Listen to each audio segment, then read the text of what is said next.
Agradezco la presencia de todos ustedes. No queríamos dejar de estar porque este cuarto congreso es de suma importancia y porque no solo por haber participado, sino por acompañar a estas universidades nacionales, internacionales, acompañarlos a ustedes, amigos de la región, del mundo, a los rectores, Francisco Invernón, Norberto. Otros compañeros van a desarrollar algunas de las acciones que nos parecen más relevantes que hacemos desde el Ministerio, que venimos haciendo desde hace muchos años, hace 11 años que nuestro proyecto político está en la conducción del Ministerio, venimos con decisiones desde hace mucho tiempo. Quiero compartir solo algunas ideas más generales porque tanto Verónica Piovani como Walter Wallach y otros compañeros van a hacer quizá algún desarrollo más pormenorizado.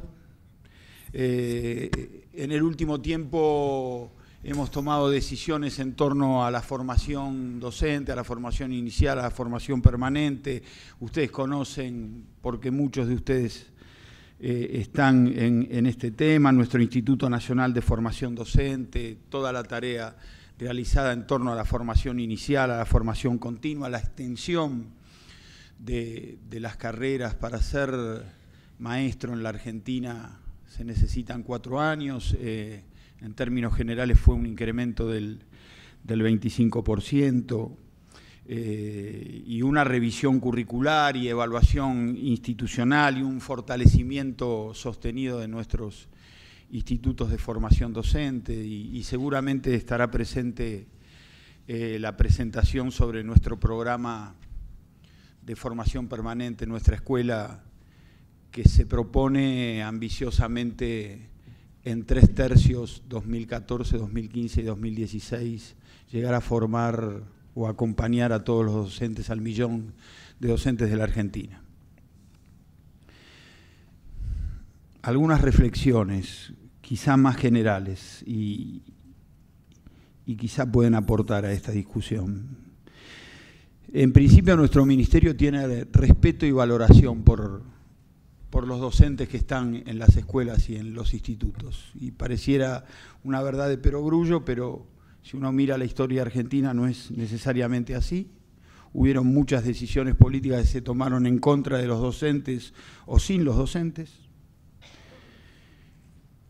Y a nosotros nos parece que en términos de filosofía política hay que, del mismo modo que nosotros les pedimos a los docentes que confíen en sus estudiantes, en sus alumnos, me parece que una aproximación al tema es confiar en los docentes que tenemos. A veces discutimos con ellos y algunos nos dicen, creo tener alumnos que no merezco.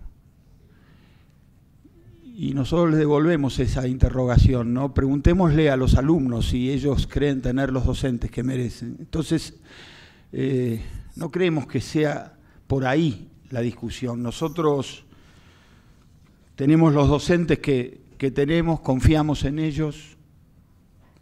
Creemos que la identidad profesional es un resultado de una historia individual y de una historia colectiva. Nunca es un camino individual. Esa identidad nunca es una identidad cerrada, es una identidad en constante construcción, siempre abierta. Es necesario que sea una identidad nunca cerrada, siempre abierta. Es necesario que la formación permanente no se conciba, por lo menos esto es lo que pensamos, como un hecho individual. La consideramos constituyente y esencial de la tarea de los educadores, no es un añadido a la tarea de los educadores, y yo creo que cada vez más los docentes entienden que es absolutamente esencial a su condición de educadores. Consideramos que las instituciones, las escuelas, los institutos son ámbitos no solo de práctica, sino de conocimientos. Y bueno, está altamente consensuado de la reflexión sobre la práctica. Consideramos que las políticas deben tener pertinencia. La política de un ministerio como el nuestro, que no tiene un solo instituto a cargo, ni una sola de las 50.000 escuelas, debe tener escala. No puede ser para algunos. Por eso este programa tan ambicioso en nuestra escuela se propone llegar a todos. Las políticas deben tener persistencia. Las políticas deben romper una frontera natural de distancia y deben generar credibilidad en los docentes. Y yo rápidamente voy a compartir con ustedes algunas reflexiones que nos sugieren los testimonios de los propios docentes que nos devuelven en estas acciones que estamos teniendo en este último tiempo tan cercanas a las escuelas y a ellos. Necesario que toda formación se sitúe en la realidad que viven. Ha ocurrido que acciones muy bien intencionadas de formación les hablen a los docentes de otras cosas, de las que viven todos los días. Es necesario, y estas son responsabilidades del Estado, hablo como desde ese lugar, invitarlos a parar el vértigo. Esto es lo que nos dicen. Agradecemos, paramos el vértigo, nos preguntamos qué estamos haciendo, cómo lo estamos haciendo. Es necesario alentar el descentramiento, cierto alivio, salir en palabras de algunos de los educadores, ¿no? Salir de ese lugar de la supremacía y la autoridad, poder encontrarse con los alumnos evaluando lo mismo. Nos llegan esas referencias que nos parecen muy interesantes, escuchar a los estudiantes y evaluar juntos algunas de las cuestiones que nos competen, no problematizar las propias prácticas, mirar a partir de datos concretos. Por supuesto, en el mundo y en nuestro país estamos cada vez más usando evaluaciones, índices. No las usamos para competir, en todo caso para competir o para mejorarse cada institución consigo misma, pero los datos duros sirven y sobre ellos se puede trabajar.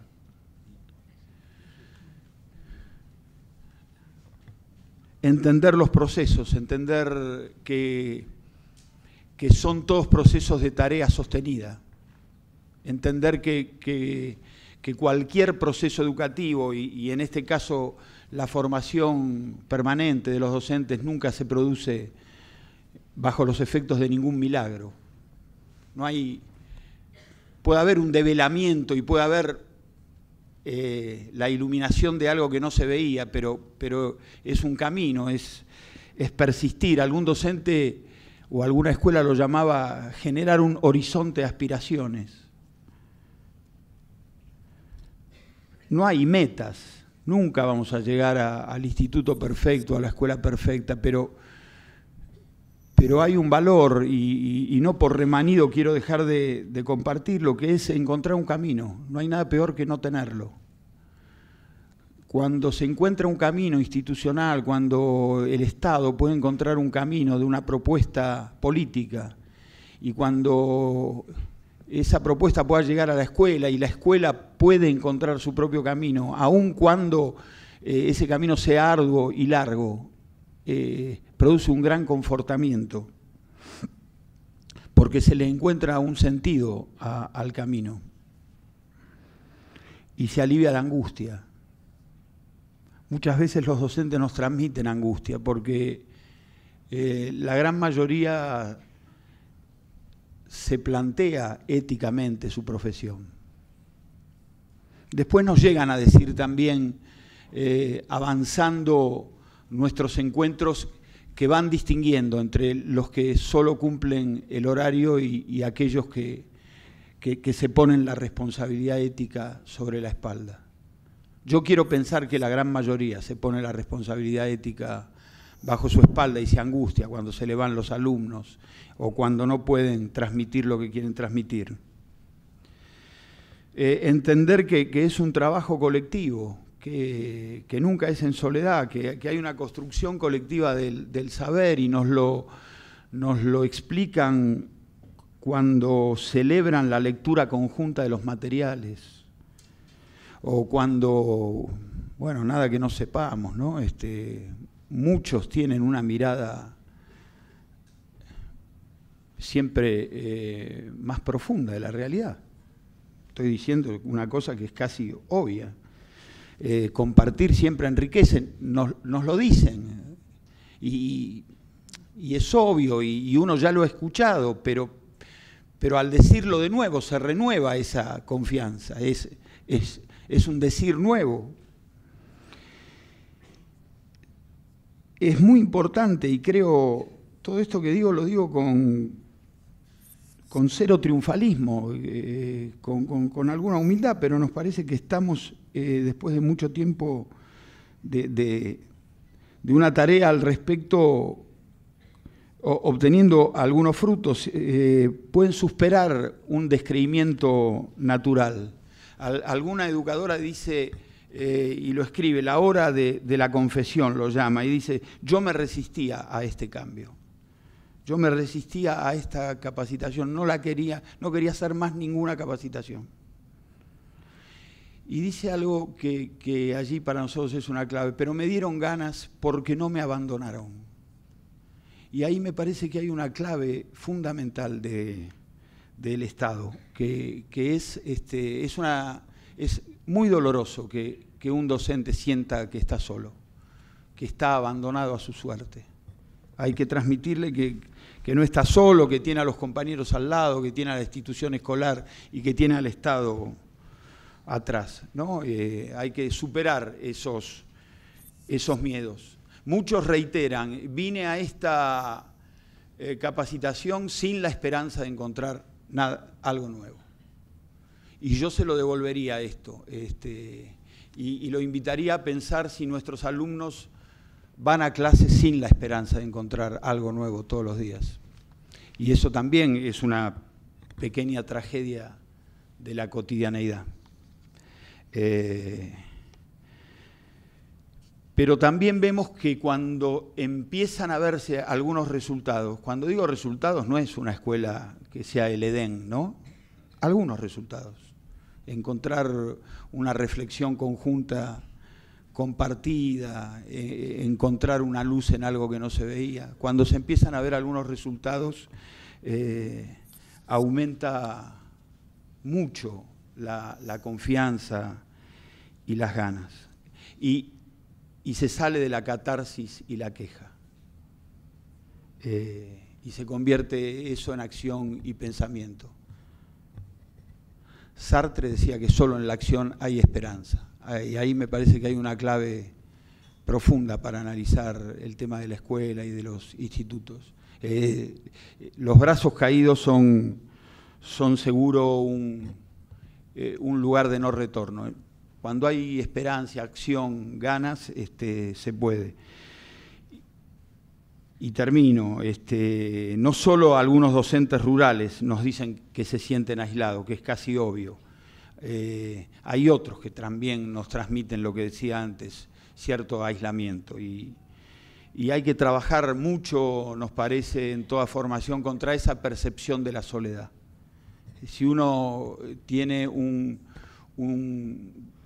número de docentes de 1 millón y alguien se siente solo, es una tarea del Estado y de las instituciones resolverlo. Y termino con una cosa que es casi del reino animal y de la condición humana. Todos necesitamos ser reconocidos. Si pensamos que nadie mira lo que hacemos, si pensamos que todo lo que hacemos es en vano, que también puede ser un sentimiento que nos tome a la mañana cuando vayamos a la escuela, pero simplemente, y no estoy diciendo nada técnico, estoy diciendo algo que es lo mismo que le exigimos nosotros a los docentes sobre los estudiantes, ¿no? Tener una mirada atenta a cualquier producción del más humilde de cualquiera de los estudiantes. Bueno, esa reflexión sobre los estudiantes es una reflexión que con todo derecho los docentes le pueden hacer al Estado. No abandonarlo, que sientan que lo que hacen vale, que se sientan mirados, que se sientan acompañados, que se sientan reconocidos. El resto de mis compañeros van a profundizar lo que estamos haciendo. Yo quiero terminar diciendo que a nosotros, más allá de colores políticos, nos parece que este es un gran momento de la Argentina. La sociedad argentina en este último tiempo ha podido avanzar en discusiones interesantes, en discusiones profundas, en discusiones emocionantes, en discusiones conmocionantes sobre leyes, sobre derechos no advertidos que ahora están sobre la mesa. Entonces que también es, aún con todas las contradicciones, no vengo a decir que estamos en el paraíso, pero que en esta sociedad que está en movimiento es un muy buen momento para seguir discutiendo con los educadores. Nosotros desde el Ministerio pensamos que la gran mayoría de ellos está con muchas ganas de sumarse a estos desafíos, de dejarse interpelar y de mejorar sus prácticas. Muchas gracias. Celebro y felicito que aparezca en otras universidades el problema de la formación y el problema del conocimiento. Es una cuestión central que volvamos a pensar qué entendemos por formación y cuáles son las tendencias que actualmente cruzan la formación docente. Solo para remitir una idea muy vaga y general, en lo personal, siendo rector de la UNIPE, tenemos una serie de discusiones en torno a los problemas de formación y uno puede graficar eso de manera abstracta diciendo que la formación es para nosotros en principio la construcción de una subjetividad, la marcación de una persona, la construcción del deseo de conocer en esa persona sobre la cual se produce una mediación muy compleja que tiene como dos aristas. Por un lado es una educación que viene de afuera, que se impone, que de algún modo requiere una dosis de obediencia, entre comillas, y por otro lado tiene al mismo tiempo la pretensión de autonomía, por lo tanto la pretensión de autoridad y de libertad de aquel que la recibe para llevar adelante o seguir sus propios intereses. Es de algún modo la formación, dicho más abstractamente aún, podría pensarse como el modo en que una existencia se busca a sí misma. Así que bajo esa idea, entiendo también uno puede pensar la formación docente como punto de partida, y aunque sea abstracto. En ese sentido, la formación tiene a lo largo de la construcción de la escuela moderna un problema, es que se ha naturalizado la separación entre los conocimientos, por un lado, y los problemas y las prácticas en el marco de los cuales se elaboraron esos conocimientos. Es decir, se separó el conocimiento de las condiciones, los problemas y las prácticas, de las preguntas que lo hicieron surgir, ¿no? Y esa fórmula que permitió estabilidad y permitió uniformidad a lo largo de mucho tiempo, hoy está en crisis y merece ser revisada. En ese proceso que sirvió, insisto, durante mucho tiempo, la relación con el saber por parte de los docentes ha ido hacia, o se ha movido más hacia el lugar de la instrumentalización, de la producción instrumental de un saber que busca unas recetas que luego tienen que ser aplicadas, para decirlo rápidamente, y el desafío está en construir sujetos que puedan efectivamente poner en marcha un proceso más complejo. Al no poder acceder a los fundamentos muchas veces de aquellos saberes, la autoridad históricamente del docente se construyó como una autoridad social y no en relación o no a través de la relación que tenía con ese conocimiento. Eso produjo un reduccionismo de los saberes y, por supuesto, una mayor instrumentalidad y una externalidad respecto de esa relación. Por lo tanto, solamente y para concluir, me parece que está escrito en los desafíos de este Congreso pensar de qué modo se transforma la relación que los docentes tienen con el saber, con el conocimiento. Transformar para que sea posible la mediación por un lado, pero también para que sea posible la pretensión de autonomía que existe en todo aquel que emprende una tarea intelectual como la docencia. Transformar esa relación con el saber que hoy tienen los docentes y por ende nuestros alumnos es central y es además una operación política. Política en el sentido más profundo del término, que es poner en juego una institución como la institución educativa para que aparezca el conocimiento como punto central o que aparezca el conocimiento en el centro de la institución escolar.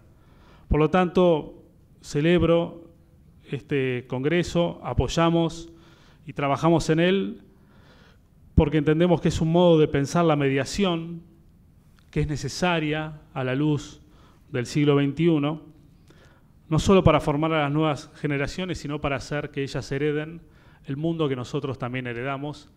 Y esa tarea de heredar, de legar, de transmitir, es la tarea quizás más fundamental y más relevante de la educación. Así que muchas gracias.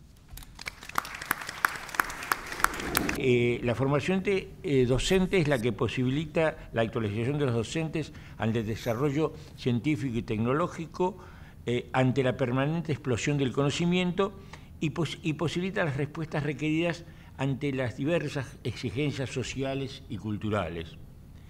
En estos 30 años, ya ahora 31, ciertos años de democracia, que por suerte estamos gozando, es el periodo más largo en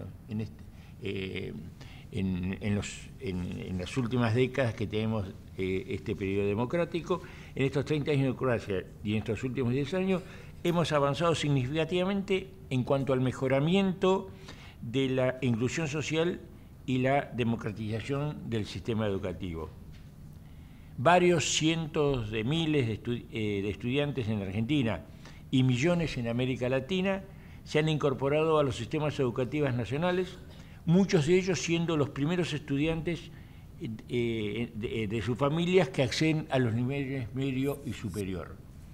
Las políticas sociales y de apoyo para la educación han sido efectivas, tanto en Argentina como en otros países de América Latina.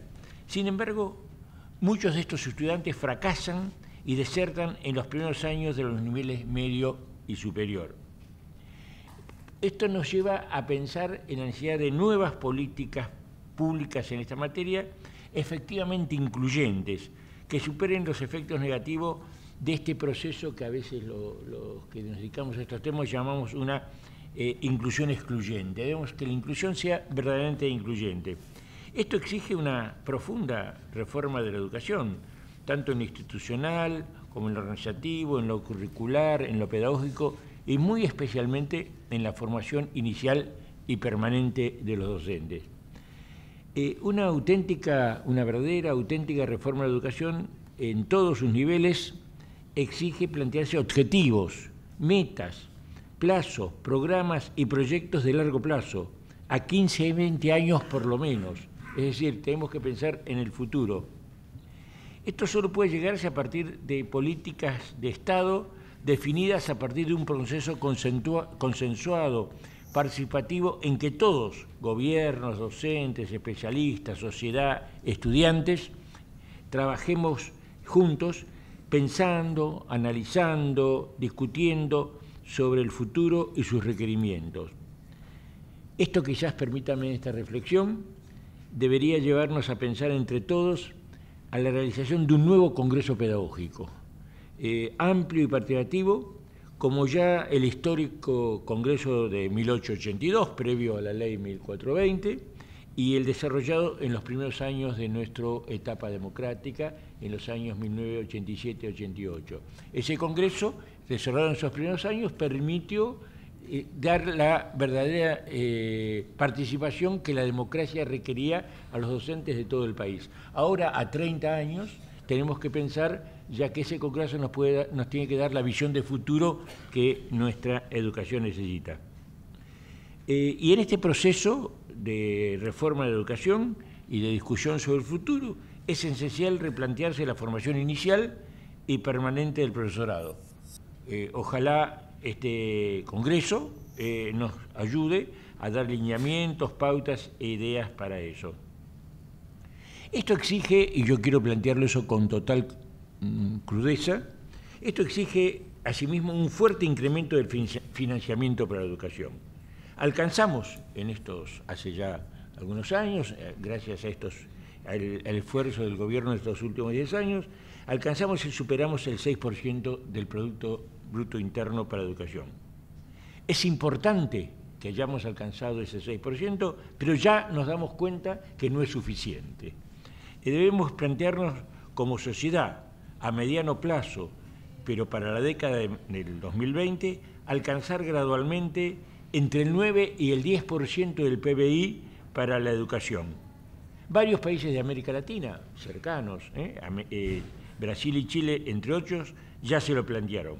Esto exigirá, y debemos tenerlo muy en cuenta, una importante reforma impositiva.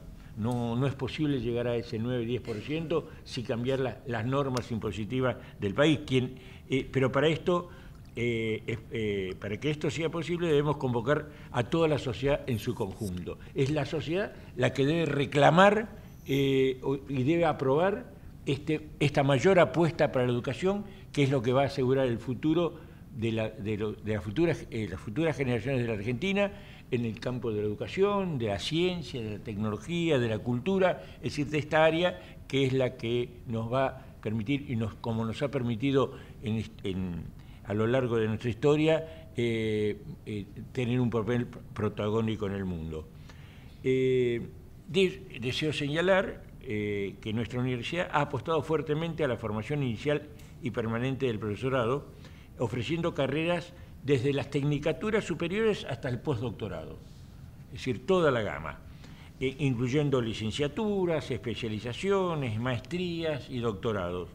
Entre los materiales que se están distribuyendo está incluida la información sobre algunas de estas carreras. Ya para ir cerrando, quiero hacer un saludo muy especial a los colegas de todo el país que nos están siguiendo por internet, pero particularmente a los colegas de Tucumán, Santiago del Estero y San Juan, cuyos gobiernos y sus ámbitos de Ministerio de Educación han apostado para discutir esta temática en sus propias sedes, ¿no es cierto? O sea, nos están siguiendo y por ahí nuestro agradecimiento a sus ministros, a sus funcionarios y muy especialmente a los colegas que están siguiendo y a todos los que nos están siguiendo por internet, no solo en la Argentina, sino en toda América Latina. Esperamos que esto tenga un efecto mayor. Y a los colegas de Argentina y de otros 10 países que nos están acompañando en este Congreso. Nos acompañan, además de el numeroso grupo de Argentina, un amplísimo núcleo de colegas de Brasil, a quienes le damos una especial bienvenida, junto con los colegas de España, de México, de Colombia, de Uruguay, de Venezuela, de Chile, de Costa Rica y hasta de Italia. Esto nos muestra el impacto que ha tenido, no solo entre nosotros en la Argentina, sino en toda América Latina, la convocatoria a este Congreso. Finalmente, y para ya terminar, deseo reiterarle a todos los colegas participantes en el Congreso, tanto los que están acá presencialmente como a distancia, a través de Internet, nuestro agradecimiento por las importantes contribuciones que nos van a dar. Tenemos 220 trabajos que se presentarán, también a las importantes conferencias que se van a iniciar inmediatamente después de este acto con la conferencia del doctor Francisco Invernón, las otras conferencias, entre las cuales está la de la colega Verónica Piovani, la de la doctora Marta Souto y la de mesas redondas que se desarrollaron, y los debates ojalá permitan que este Congreso ofrezca a los gobiernos nacionales y provinciales, al Instituto Nacional de Formación Docente, a nuestras universidades, particularmente a nuestra Universidad Nacional de 3 de Febrero y a la Universidad Pedagógica y al conjunto del sistema universitario argentino y al conjunto del sistema de institutos superiores de formación docente, conclusiones y propuestas que sean importantes para este proceso, el imprescindible proceso de reforma de nuestro sistema educativo, con mayor inclusión social y con un funcionamiento realmente democrático. Ojalá dentro de 2 días, el próximo miércoles, en las conclusiones podamos decir que hemos podido cumplir con este importante objetivo. Muchas gracias. Yo no voy a hablar mucho de la formación porque después ustedes me van a tener, en lo cual voy a explicar mis propias ideas sobre el tema, ¿no? Es verdad que como delegado del rector y de la Universidad de Barcelona, Cataluña, y el Instituto de Ciencias de la Educación, el director del instituto, pues que no están presentes, por supuesto, pero que sí que han delegado a mí darles la bienvenida a este congreso entre la Universidad de Barcelona y la Universidad 3 de Febrero y también la Universidad Pedagógica, ¿no? Yo creo que les he de agradecer el hecho del esfuerzo de haber venido aquí para compartir ideas, compartir amistades, compartir novedades sobre la formación. Hay muchas comunicaciones, todas muy interesantes. Yo creo que iremos poco a poco cumpliendo esos objetivos de intentar qué está pasando en la formación permanente, ¿no? Este agradecimiento es verdad que ustedes están en verano, nosotros en invierno, y se ha hecho en una época de fiestas prenavideñas, que a veces es un poco incómodo, ¿no? Pero preparar un trabajo de un congreso lleva mucho tiempo y bueno, yo creo que vamos a comprobar que el congreso está muy bien organizado, ¿no?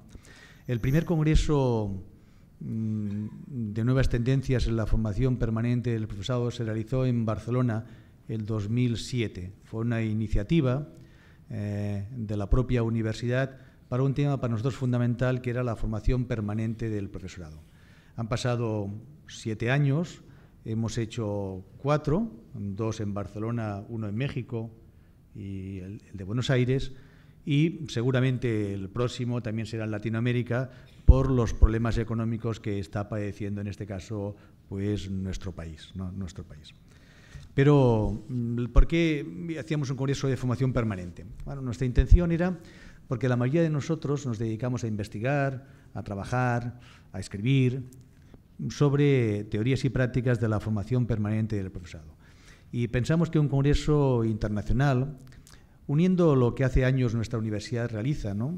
América Latina y Europa, nuestra red de formación es una red de América Latina y Europa, con muchos países, casi todos los latinoamericanos, que hacemos intercambios constantemente. Veíamos que necesitamos un espacio de reflexión, un espacio de debate, de búsqueda de nuevas ideas y propuestas para la formación permanente del siglo XXI. El siglo XXI, no esa formación permanente que hemos vivido durante muchos años y que después comentaré que muchas veces ha sido verdaderamente casi inútil, o si inútil ha conseguido que muchos profesores le tengan propia manía a la propia formación por la forma en que se ha transmitido esa formación, ¿no? El congreso nos centramos en el profesor. Ya sabemos que el más importante de la educación es el alumno, pero lógicamente uno de los más importantes es el profesor. Todos los informes internacionales nos dicen que la calidad de la enseñanza no pasa tanto por tener materiales, que también, por tener buenas escuelas, que también, sino por la formación de sus docentes. Históricamente la formación ha sido deficiente. Hemos sido considerados en primaria y secundaria como una profesión subsidiaria. Los gobiernos nos han maltratado, nos han pagado mal. Bueno, históricamente esta es la realidad del magisterio, ¿no? Es verdad que en los últimos tiempos se está superando. Bueno, si Argentina llega al 9% del Producto Interior Bruto, me doy con un canto a los dientes, porque en Europa no hay ningún país que llegue a más de 7, ni Finlandia, que está en el 7, lo cual será muy interesante ver cómo los países latinoamericanos superan este 9. España está luchando ahora para conseguir llegar al 7, porque estamos últimamente en el 4 y pico. Hemos bajado por el tema de la crisis económica y todos estamos muy contentos. Bueno, estamos reivindicando a los futuros gobiernos, si cambia el que tenemos actualmente, que apuesten por el 7% del Producto Interior Bruto, ¿no? porque, como decía Norberto, son muchos millones. Nosotros, si pasáramos a 7%, serían 38.000 millones de euros dedicados a la educación, únicamente. Con lo cual, podríamos perfectamente hacer una labor educativa muy importante en un país, ¿no? Pero, a pesar de todo, los recursos son importantes, pero sin una buena formación del profesorado no hay calidad de la enseñanza, ¿eh? Es decir, podemos tener mucha formación y poca innovación, ¿eh? Y esto está comprobado en las investigaciones, ¿no? Con lo cual, este congreso nació con esa idea, ¿no? De revisar, reflexionar sobre qué está pasando y dar pistas nuevas, ¿no? En conclusión, fíjense que el congreso nosotros pretendíamos, y espero que este congreso también se dé en el cuarto, fomentar esta comunicación, esta colaboración. Hablamos mucho de colaboración y poco colaboramos. A veces decimos, es como el tema de la evaluación, no habla mucho de evaluación y se evalúa muy poco, ¿no? Es decir, son temas a veces redundantes en el sistema educativo, ¿no? A ver si éramos capaces de establecer comunicación y colaboración entre los colegas internacionales, entre Latinoamérica, entre nosotros, entre Europa, aunque esta vez este congreso ha habido muy poco europeo, quizá por la distancia y el costo económico. Bueno, me gustaría conocer a los italianos que están aquí, ¿no? Decir, pero bueno, parece que hay italianos, ¿no?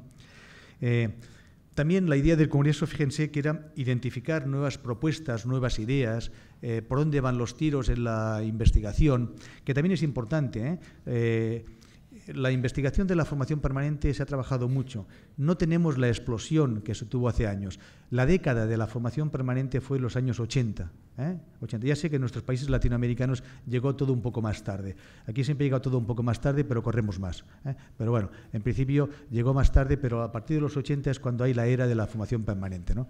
Pero bueno, ha pasado muchas cosas durante estos decenios, ¿no? Entonces, ¿qué significa la formación permanente esto? ¿Qué conocimientos, qué aportaciones, qué investigaciones están trabajando hoy día en la formación permanente del profesorado? Con una gran intencionalidad que es difundir.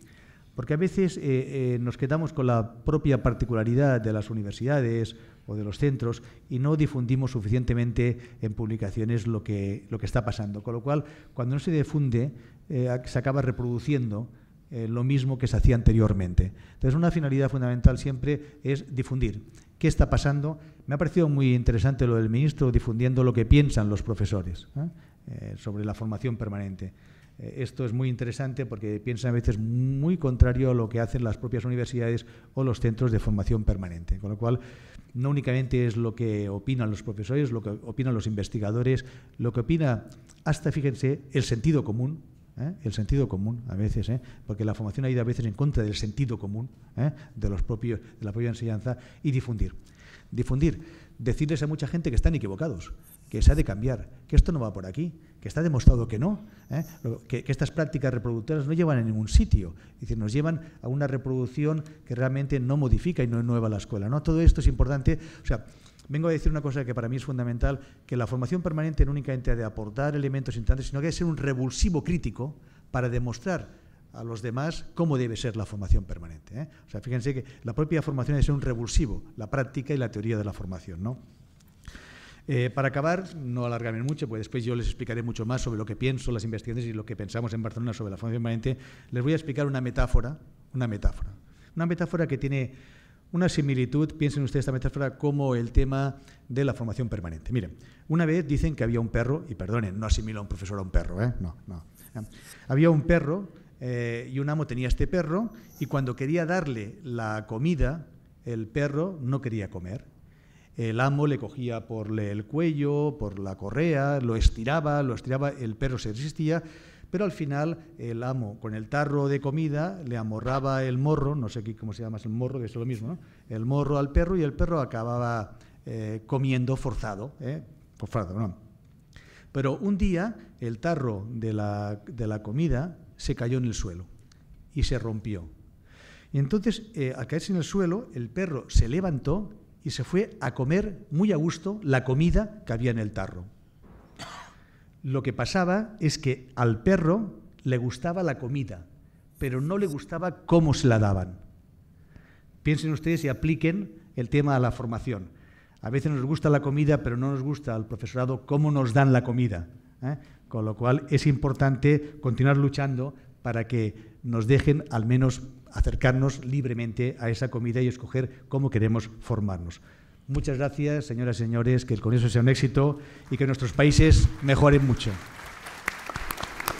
Para la UNTREF es un gran gusto ser la anfitriona de este cuarto Congreso de Nuevas Tendencias en la Formación del Profesorado, que es a su vez el primero que se hace en Argentina, porque nuestra universidad es una universidad que desde sus inicios, una universidad joven, pero que desde sus inicios le ha dado mucha importancia a la formación docente, a la discusión sobre la enseñanza universitaria, no solo creando la diversidad de carreras a las que hizo referencia Norberto Fernández Lamarra, que abarcan desde complementaciones docentes hasta doctorados, sino también a partir de nuestra Secretaría Académica que encabeza Carlos Munt, hemos sido pioneros en todo el trabajo de articulación de la educación universitaria con la escuela media en toda la provincia de Buenos Aires, como también fuimos pioneros en otras temáticas como la relación entre el espacio